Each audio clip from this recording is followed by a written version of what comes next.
Hello बच्चों, let's read the following question directions. हमें इस क्वेश्चन में डायरेक्शंस दिए गए हैं जिसमें बोला है that question contains two statement. Question में टू स्टेटमेंट्स हैं, one is assertion and second one is reason. एक असर्शन दिया है, दूसरा रीजन दिया है। और हमें क्वेश्चन में क्या दिया गया है, फोर अल्टरनेटिव चॉइसेस दिए गए हैं, that is A, B, C and D. हमें क्या करना है, select one of the codes. हमें एक कोड सिलेक्ट करना है। ए कब सिलेक्ट करना है, if assertion is correct, reason is correct and reason is a correct explanation for assertion. B हमें कब select करना है, अगर assertion correct है, reason correct है and reason is not a correct explanation for assertion. C if assertion is correct and reason is incorrect. D if assertion is incorrect and reason is correct. Assertion में क्या बोला है, the periodic time of a hard spring is less as compared to the soft spring. Soft spring के comparison में hard spring का periodic time जो है वो less होगा। वो क्या होगा, less होगा।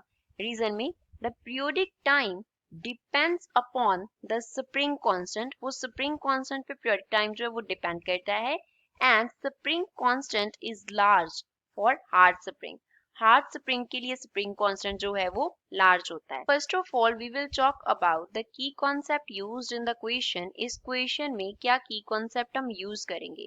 क्वेश्चन में हम पीरियोडिक टाइम की बात कर रहे हैं। Periodic time is periodic time. Periodic time का मीन्स होता है कि कितने टाइम पीरियड के आफ्टर जो मोशन है वो रिपीट हो रहा है। मोशन जो है वो क्या करता है, after certain time period, certain time period के आफ्टर वो क्या करता है, रिपीट करता है अपने आप को। Motion repeats itself. तो वो कितने टाइम पीरियड के आफ्टर अपने आप को रिपीट कर रहा है, that time period will be known as the periodic time.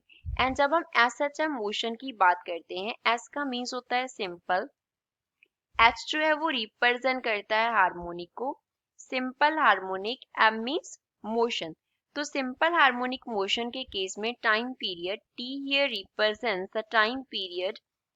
Time period जो है उसका फॉर्मूला क्या होता है, 2 pi into square root of M upon K equal होता है। अब यहाँ पे जो एम है वो क्या रिप्रेजेंट करता है, मास ऑफ ऑसिलेटर को, मास ऑफ ऑसिलेटर को रिप्रेजेंट करता है। के जो है वो रिप्रेजेंट करता है स्प्रिंग कांस्टेंट को। K here is spring constant. Now time period के फॉर्मूला से we can see 2 pi and m जो है, ये तीनों फैक्टर क्या होंगे, कांस्टेंट होंगे।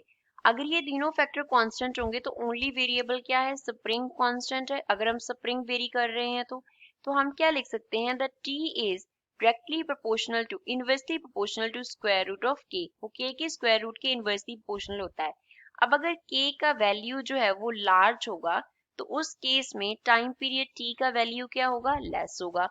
अगर k का वैल्यू लेस होगा तो उस केस में टाइम पीरियड t का वैल्यू क्या हो जाएगा, लार्ज हो जाएगा। अब k लार्ज किस लिए होता है, it is large for hard spring. Hard spring के लिए k का वैल्यू बड़ा होता है तो t का वैल्यू स्मॉल आएगा।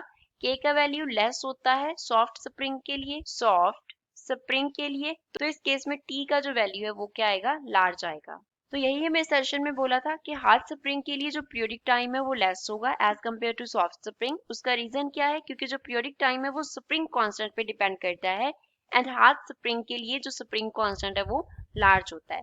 That means assertion is correct, reason is correct and reason is the correct explanation for assertion, which means we will select A code as the correct answer to the given question. I hope you understood well. Thanks.